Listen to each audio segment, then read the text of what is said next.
샬롬, 사랑하는 이글스필드 가족 여러분, 주님께서 주신 복된 날입니다.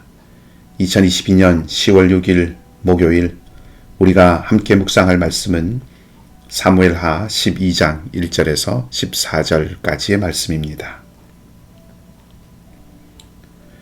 여호와께서 나단을 다윗에게 보내시니 그가 다윗에게 가서 그에게 이르되, 한 성읍에 두 사람이 있는데 한 사람은 부하고 한 사람은 가난하니 그 부한 사람은 양과 소가 심히 많으나 가난한 사람은 아무것도 없고 자기가 사서 기르는 작은 암양 새끼 한 마리뿐이라.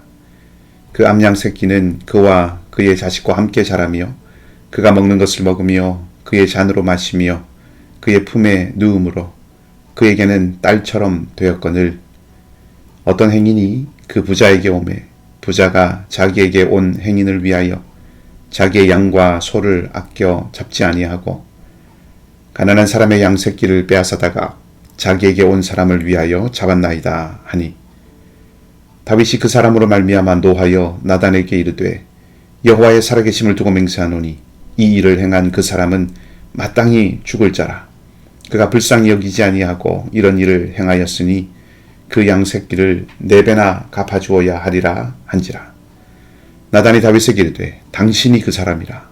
이스라엘의 하나님 여호와께서 이와 같이 이르시기를, 내가 너를 이스라엘을 왕으로 기름 붓기 위하여 너를 사울의 손에서 구원하고 내 주인의 집을 내게 주고 내 주인의 아내들을 내 품에 두고 이스라엘과 유다 족속을 네게 맡겼느니라.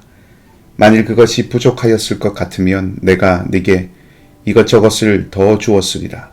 그러한데 어찌하여 네가 여호와의 말씀을 업신여기고 나 보기에 악을 행하였느냐. 네가 칼로 햇사람 우리아를 치되 암몬 자손의 칼로 죽이고 그의 아내를 빼앗아 네 아내로 삼았도다.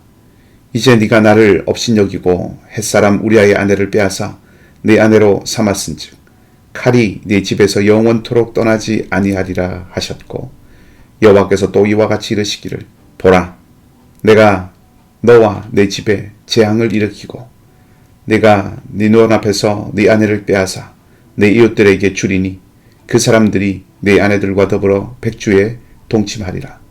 너는 은밀히 행하였으나 나는 온 이스라엘 앞에서 백주에 이 일을 행하리라 하셨나이다 하니, 다윗이 나단에게 이르되, 내가 여호와께 죄를 범하였노라 하매 나단이 다윗에게 말하되, 여호와께서 또 당신의 죄를 사하셨나니 당신이 죽지 아니하려니와 이 일로 말미암아 여호와의 원수가 크게 비방할 거리를 얻게 하였으니 당신이 낳은 아이가 반드시 죽으리이다 하고. 아멘. 다윗과 우리아의 아내 사이의 일이 있고 난 후에 하나님께서 선지자 나단을 다윗에게 보내십니다. 일이 다 벌어지고 난 후에 하나님께서 개입하시는 것이 사후야 빵문 같다는 생각을 하기도 합니다만은, 그렇게 생각하는 것은 우리의 책임감을 약화시킬 요소가 많습니다. 우리는 때로 하나님께서 우리가 실수하거나 실책을 범하기 전에 미리 알려주시거나 막아주시면 좋겠다고 생각할 때가 있습니다. 물론 가끔 그렇게 사전에 막으시고 보호하시고 다른 길로 인도하시는 하나님의 모습에 대한 직감적인 그런 경험을 하기도 합니다. 그러나 한 걸음 물러서서 생각해 보면, 그렇게 하나님께서 모든 일이 잘못되거나 틀어지기 전에 개입하시고 일일이 간섭하시면 사람은 책임감 있는 존재가 되기가 퍽 어려울 것입니다. 책임감 있는 존재라는 것은 하나님께서 우리를 인격적으로 대해 주시고 하나님과 교제하는 존재로 대해 주신다는 것입니다. 그런 차원에서 다윗에게 책임도 물으시고 또 앞으로도 살펴보겠지만 회개 이후에 용서와 은혜도 주시는 것입니다. 그렇게 해서 하나님은 잘못된 일들을 바로잡아 가시고 하나님의 사람들과 더 깊고 견고하게 관계를 맺어가고 이어가시는 것입니다. 다윗을 찾아온 나단은 비유를 합니다. 비유의 핵심은 이웃의 소유를 강탈한 부자의 잘못을 고발하는 것이었죠. 다윗은 이 이야기를 듣고 몹시 화를 냅니다. 우선 이 이야기가 다윗을 겨냥한 이야기라는 것을 잠시 옆으로 제쳐두고 그리고 다윗의 반응을 본다면, 다윗은 약한 이들을 향한 공감 능력이 탁월하다는 것을 알 수 있습니다. 그런 다윗이 이런 악행을 저지른 것이지요. 우리는 이 모습에서 극률한 마음을 가진 다윗을 냉혈한 범죄자로 만드는 권력의 치명적인 해악을 다시 한번 확인하게 됩니다. 조금 더 정교하게 말해본다면 권력의 해악이라기보다는 권력감 혹은 권력의식의 해악이라고 할 수 있을 것 같습니다. 나는 모든 것을 할 수 있다. 내게는 안 되는 것이 없다. 라는 식의 그런 권력의식은 인간성을 말살합니다. 잔인해진다는 뜻이 아니라 피조물이라는 의식을 빼앗아갑니다. 우리는 모두 창조된 존재이고 모든 사람이 하나님의 형상으로 동등한 가치를 가지고 있다는 그런 의식을 잃어버리게 만든다는 것이죠. 우리가 앞서서 하나님께서 다윗에게 나타나셔서 언약을 주실 때 하신 말씀을 묵상하면서 확인하였지만 하나님은 다윗을 부를 때 내 종이라고 하셨습니다. 종된 왕입니다. 이스라엘의 왕은 이 의식을 잃지 않아야 했습니다. 그래야 정의와 공평의 통치를 이룰 수 있습니다. 가난한 이의 것을 강탈한 부자에 대한 다윗의 이 격앙된 분노를 향하여 나단이 결정적인 말을 날립니다. 당신이 그 사람이라. 이것은 스스로를 속이고 있던 다윗을 흔들어 깨우는 철퇴와 같은 말이었습니다. 다윗은 가난한 사람의 양을 빼앗아 죽인 부자의 잘못은 정확히 진단하고 합당한 형벌을 선고합니다. 그러나 자신의 잘못은 보지 못했습니다. 다윗의 죄는 율법의 계명들을 어긴 것입니다. 그런데 하나님은 그런 다윗의 행동과 다윗을 향하여서 9절과 10절에서 하나님을 업신여긴 것이라고 말씀하십니다. 여기서 업신여긴다는 것은 경멸한다는 뜻입니다.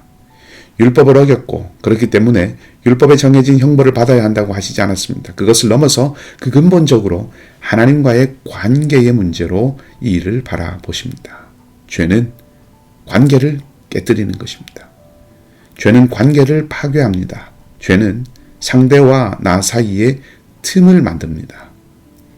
하나님은 목동에 불과한 다윗을 이스라엘의 왕으로 세우셨습니다.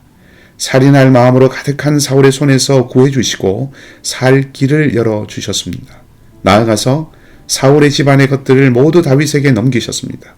그것을 넘어서서 이스라엘과 유다 모두를 다스리는 통치자로 세워주셨습니다. 다윗을 향한 애틋하고 각별한 이런 하나님의 마음에 다윗은 더욱 치명상을 입혔을 것입니다. 그 충격을 담은 하나님의 음성이 당신이 그 사람이라 하는 그런 말이 되어서 나단의 입을 통해서 전해진 것이죠. 그리고 놀랍고도 다행스럽게 다윗은 잘못을 시인합니다. 회개하는 왕이 되었습니다. 나단은 즉시 하나님의 용서를 선언합니다. 물론 그 후에 겪어내야 할 일들이 있음에도 용서를 말합니다. 회개했지만 벌은 받아야 하는가 하는 문제는 또 다른 이야기가 필요하기에 오늘은 다루지 않겠습니다. 다윗은 회개했고 하나님은 즉시 용서하셨습니다. 다윗의 위대함은 돌이킴, 즉 말씀에 반응한 것에 있습니다. 다윗이 사울과 구별되는 것 가운데 하나가 바로 이것입니다. 말씀에 반응하는 것이 삶을 향한, 살 길을 향한 길이 됩니다. 미국 오하이오 주립대학교의 교수이자 작가인 앵거스 플래처는 죄책감이란 우리의 관계를 주의 깊게 관찰하다가 틈이 벌어지면 바로 경고하는 것이라고 이렇게 말했는데 생각할수록 동의가 됩니다. 경고는 받아들이고 반응해야 하는 것이죠. 무시해서는 안 되는 것입니다. 나단이 전해준 하나님의 말씀, 당신이 그 사람이라 하는 그 경고에 다윗은 반응했습니다. 성도의 능력은 반응에 있습니다. 하나님의 말씀에 민감히 반응하는 것이 성도의 능력이며 생명의 길을 향하는 힘이 됩니다. 완벽한 사람은 존재하지 않습니다. 완전한 인간은 없습니다. 그러나 탁월할 수는 있습니다. 더 나아질 수도 있습니다. 그 길은 반응에 달려 있습니다. 하나님의 말씀에 민감하게 반응하며 돌이킬 줄 알면 하나님 앞에서 온전해져 갈 수 있습니다. 은혜의 기회로 주신 오늘 잘못에서 돌이킬 줄 알고 약함을 인정할 줄 알고 하나님의 말씀 앞에서 민감하게 반응할 줄 아는, 그래서 하나님 안에서 더욱 온전해져 가는 우리가 되기를 주님의 이름으로 축복합니다. 작지만 한 걸음씩 하나님과 더 깊이 결속되는 참된 하나님의 사람으로 세워지는 저와 여러분, 우리 모두가 되기를 주님의 이름으로 소망합니다. 함께 기도하겠습니다. 하나님, 완벽한 모습을 보이기에 앞서고 이끄는 자가 되고 완전한 자가 되기에 세상의 빛이 되고 소금이 되는 것이 아님을 진지하게 생각할 수 있기를 바랍니다. 다윗이 실책과 약함 앞에서 어떻게 자신을 다루어가고 하나님이 주신 말씀에 어떻게 반응했는지를 바라보면서 우리도 담대히 하나님이 기뻐하시는 길로 행할 수 있도록 인도하여 주시옵소서. 자비와 긍휼의 하나님, 우리 중에 마음이 상하고 삶이 찢기고 육신이 병든 이들이 있습니다. 상한 갈대를 꺾지 않으신다고 하신 말씀처럼 연약한 이들을 보듬으시고 붙들어 주시기를 원합니다. 생명과 구원이 오직 하나님 안에 있음을 고백하오니 긍휼과 자비를 베푸시고 치유와 회복의 은총을 더하여 주시옵소서. 십자가에서 용서하신 주님의 사랑이 오늘도 우리의 삶과 마음과 생각에 흘러가게 하시고 주님의 마음이 우리를 통하여 우리가 살아가는 삶의 자리자리마다 흔적이 되어 스미게 하여 주시옵소서. 모든 것을 주님께 맡기며 좋으신 주님 예수 그리스도의 이름으로 기도하옵나이다. 아멘. 말씀을 기억하시고 자유롭게 기도하시기 바라고요. 오늘도 믿음으로 승리하는 복된 날이 되시기를 다시 한번 주님의 이름으로 축복합니다.